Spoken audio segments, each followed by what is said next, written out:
have no doubt that if drugs were smuggled in this tunnel, that it was heroin laced with fentanyl. That's a 99 percentile.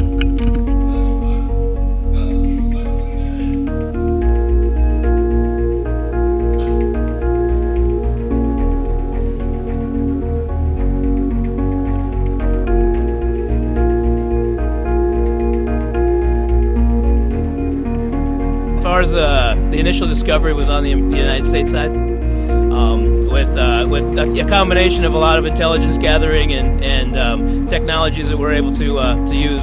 The direction of the actual tunnel itself, with help from Mexico, helped us track back into the U.S. where we likely think it would have exited.